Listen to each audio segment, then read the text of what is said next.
Well, thank you very much. I hope everybody's having a great week out there. How you doing? Oh, far out, man. Yeah, good, man. Good. Today I'm going to talk a little bit about the times I have faced personal, a life or death type of situations. And I just want again to ask you to take a look at JohnsTarot.net and take a look at the website. Let me know what you think about the new redesign. I put a little work into it, and I'm going to put a little bit more work into it. It's an ongoing process, but I'm really happy with the way it came out. So I'm going to talk a little bit today, and another little talking head video, and it's going to go really quick, not too deep. It's a couple of times that I faced personal death when I had to face the consequences of my own mortality in my own life. The first time, and if you're, I talk a lot about getting sober and programs and stuff like that. So the first time that I faced a certain death, if did not change my ways, is when I was a newcomer, is when I was new to sobriety, and what was going on with me. I don't need to go into all those details, but what was going on with me at the time was I had friends around me dying or going to prison. One died from a brain aneurysm. Another died in a car accident. Another one went to prison. Another one died in a phone booth somehow. These are kind of loose acquaintances of mine during that period of time. And I realized I was never that lucky to begin with, nor was I all that good looking, and that my time was coming up. My time was coming up pretty quick if I didn't change my ways.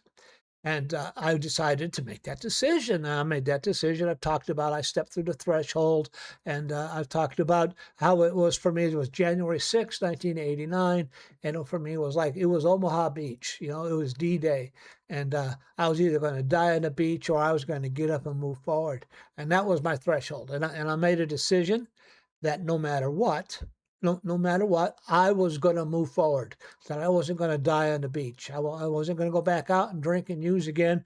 And I was going to go ahead and do all these things that these people in this program told me to do. I remember they told us, I was in a treatment center for a little while, and they said, yeah, 80% of you won't be here a year from now.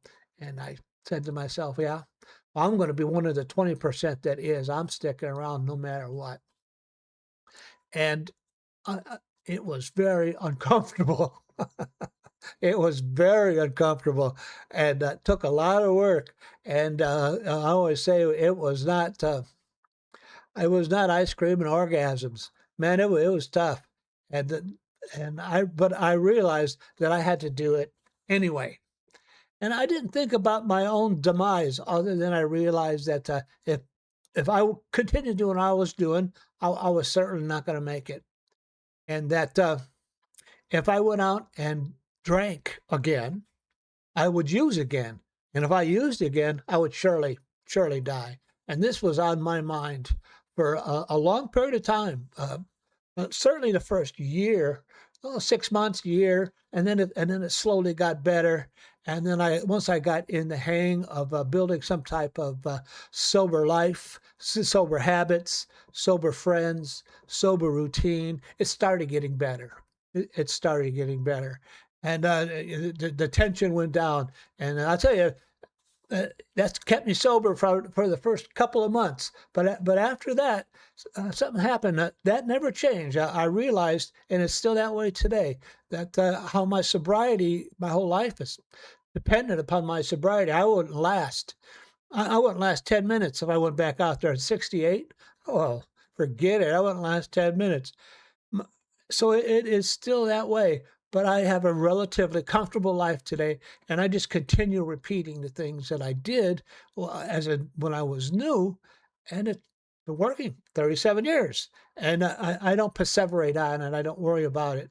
I just go ahead and I have confidence in what I'm doing, and in the program I'm involved with, and the new behaviors I'm involved with, and the support I have, and those types of things. I know those things will tide me through some difficult circumstances. And it's worked. It's worked for 37 years. And I don't worry about it too much anymore. Sometimes I'll have drinking dreams, and those kind of freak you out. But those just tell you that how much you value their sobriety. Really, my drinking and using was really suicide on the installment plan anyway, and so it took a while to change. It got better. The second time I had to run into it, I was about 7 years sober. I decided to tell you the story, and I had a heart murmur, and I knew about it, and I got out of the Navy as a result of it. And I go to the doctor, and they do echo, and then they call me. They call me and go, uh, "Could you come in tomorrow?" And when the VA says that, you know it's trouble. So, oh boy, I was about 7 years sober, and I went in, and I was going to need an open heart surgery, and they did a valve replacement. I have a mechanical aortic valve, and even with that, I've never stopped it being engaged in life. And okay, I went through the surgery, and I was single. I didn't. I was managing a recovery home, a sober living place, and my family was still my family still had pretty much rejected me. My dad, by that time, has passed away, and I'm out there. I'm out there on my own, baby. And I went through the surgery, and after the surgery, I'm back at the recovery home, and I was down for a couple of weeks before I got back on my feet. And some of the guys, I got more support from people in the program than from my own family, actually. And my brother was supportive. Other than that, not so much. And I don't know. I had a dream, and in a dream, I saw a priest. And this is symbolic. I always talk about dreams and symbolic imagery. And in the dream, I saw a priest, and the priest was handing me a baby. He was handing me here. Priest is handing me a baby. He had a black, white collar and all that. Priest handing me a baby. I said, what the heck is that about? And the way I interpreted that was, I was really scared by the experience. I didn't know what was going to happen, And as I understood, as I interpreted that symbology, was just that I've been spiritually reborn. I get another chance. I get another chance at this thing called life. And I've never looked back. I've never looked back. And then, I the next time I ran into my own personal mortality was COVID-19. I'm working on the ICU, and I helped intubate our first COVID patient, and all the nurses were looking at, ooh, what's going on? What's he doing? What's going on? And none of them would take that patient, and I took that patient for like 3 days. And I talked about this last time. I made a decision. I made a decision about my life. And that decision, I'm just going to tell you the basics of it, and I'll go into more depth in the next episode, what death has taught me. But my decision was that no matter that I had been given a lot, again, I've been given a lot, and what was I going to do with this decision? That this episode, and I told you about how bad it was. People were, the morgue was full. We were giving us Ryder refrigerator trucks were filling up them full of the dead. Tucker Carlson said, "Oh, there's no such thing." And I'm looking at it and go, "Yeah, there is such thing." And I'm looking at it, and you didn't know because at that time there was no vaccines and no remdesivir. Early on, it was really, really frightening, and we had on the beekeeper outfits. And at that very first day in my hospital, they didn't want to give me an N95. I remember that person there. Oh no, we're saving them. And I'm thinking, what? You're gonna save it for somebody you like? And I think I had one or two stashed, and I got out of my stash, and at least I had some protection. And anyway, the thought was, what am I going to do? This is what it's all about. This is where the rubber meets the road. For me personally, this is what all the training has been about. This is what all the hard work has been about. And I talked about it last time, and that life has given me a lot. Now it's asking me to give back. And what was I going to do? And not all nurses, nurses are so wonderful. Not all nurses felt that way. Many of them did not show up for work. Many of them, I have to take care of my Aunt Matilda. Her hemorrhoids have really flared up, and they didn't show up for work for 6 months. I chose to stick it out. that this is what it was all about for me. This is why I was given all the training, and this is what I chose, and this is what I was going to do, and this is my ground. This is if I was going to die, this was the ground I chose to stand on, and I'm going to do my part no matter what. I think the scarier part of it all was whether I was going to bring it home and give it to my family, and I went through a whole decontamination process before I ever stepped into the house. But that we'll save for another episode. And I remember I was walking. I had this charge nurse who didn't care for me in the least bit, and still doesn't to this day. And she asked me, and nobody would take that patient for 3 days. This is early on, and she asked me, "Oh, you had that patient for 3 days? That's just too bad. That's too bad. Never gonna make it. You're never gonna make it." That's what she told me. And I looked her in the eye, and I said, "You know what? I may not make it, but I'm not going to die a coward. I'm not going to go into this next life a coward. Not going to do that." And I'll tell you, I must have scared the hell out of her because she never bothered me again. She never gave me a bad time over. She never gave me a bad time again. But that's how I felt about it, and because that was my decision, I had chosen my ground, and this is where I stand, and this is where I'm going to. This is where I'm going to find out.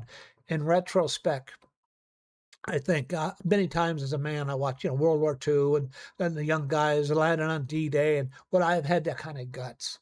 Would I have had that kind of courage, to do that type of thing? And I'm an older man when I was doing that. I was like 62 at that time.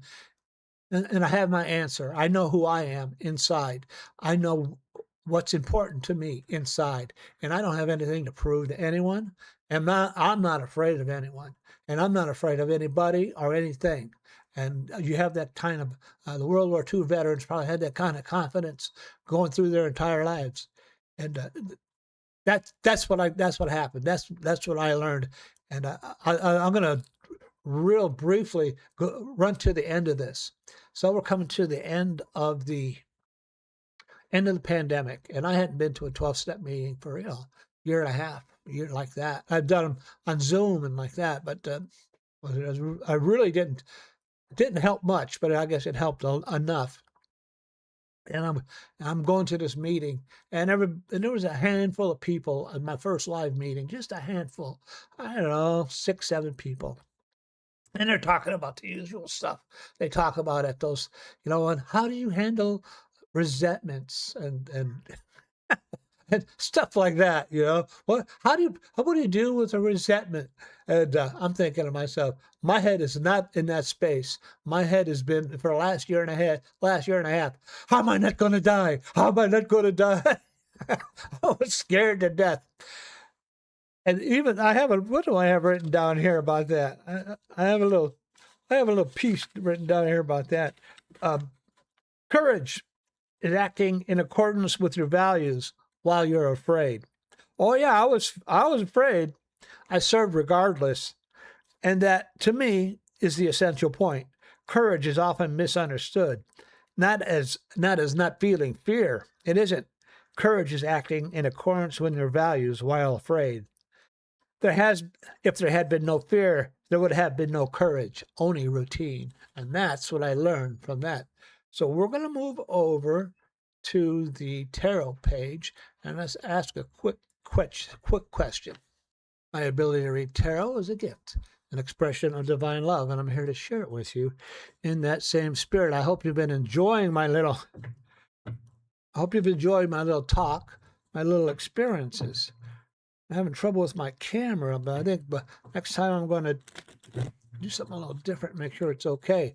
My question for the tarot: what should we learn when we face our own death? So, what should we learn when we face our own death? What can the tarot tell us about that? I'll just do 3 cards. What can the tarot tell us about that? What should we learn? What can we learn when we face our own death? I told you a couple of things I learned about myself, and I'll tell you a little bit in the next episode what death has taught me about life. So what can we learn when facing our own death? I've seen people in the hospital and decide to do, look me in the eyes and say they've decided to do hospice. And I always thought, My God, that is courage. You know, when I have that kind of courage, and I've seen it, I've seen it, and I said, man, that is courage. So what can we learn? What should we learn when facing our own death? When the threat of death faces us, what can we learn? Just 3 cards. I'm not going to do any runes today. Cut the deck. My first card is the Ace of Swords. What can we learn? We learn the truth. We learn the truth about ourselves. We learn the truth about how far we are willing to go. Am I a big tough guy? Yeah, but am I willing to face it? Am I willing to face death? Am I willing to face the truth of my own life? And I think that's the biggest thing. It's not so much death; it's my courage. Was my willingness to face it? Did I have that type of guts, courage, and determination to face it and find out the truth about myself? And you see this one here. If this is about me, I see a little crown on top and a little wreath, and that has to do with victory and knowledge. And I had some victory over myself. There's no victory over death. I just dodged a bullet. But I had some victory over my own fears, over my own worries, over my own, and I learned the truth about myself. That's the second card. The Ten of Swords. The Ten of Swords. You see a man laying there with 10 swords in his back. And that's just telling you that, when you're faced with these types of things, you can only do what you can do. And that's all you can do. After that, you have to let it go and see how material, see how reality is going to reveal itself sequentially. You do what you can do, and then you stand back and watch and wait, and you're going to get your next answer. You're going to get the next step of what's going to be in that process. If you're facing a life-threatening illness, don't panic yet. Do what you can do. Do your prayers and go to the doctors and do what you can do. Don't spend your life panicking. Do what you can do and then stop and wait for the dust to settle and see what's going to happen next. And certainly in all my death experiences where I had to face it, that's what I did. And then the third card, the Seven of Pentacles. The Seven of Pentacles for me in this situation means, you see a guy, he's planting a field and he's got all the pentacles. And what that means is it takes time. Sometimes it takes time for all the pieces to reveal itself. And we want an answer to all our questions all at the same time. But that's not necessarily what happens. What happens is it will reveal itself one piece at a time, one growth at a time, one step at a time. And then it's a process if you're involved in this type of thing. And the biggest thing, what is it I always say at the end of my podcast? Have faith, find courage, have faith. Hang in there, baby. Everything's going to work out. So we're going to go ahead and wrap this up for today. Goodbye, Professor Marvel, and thanks a lot. Well, I hope that came out all right. This one's going to need some editing. Goodbye, Professor Marvel, and thanks a lot. And be careful, be cool, be kind. I'll see you for the next episode on John's Tarot. Be careful, be cool, be kind. Find courage, have faith, and I'll talk to you again soon. Okay, bye-bye.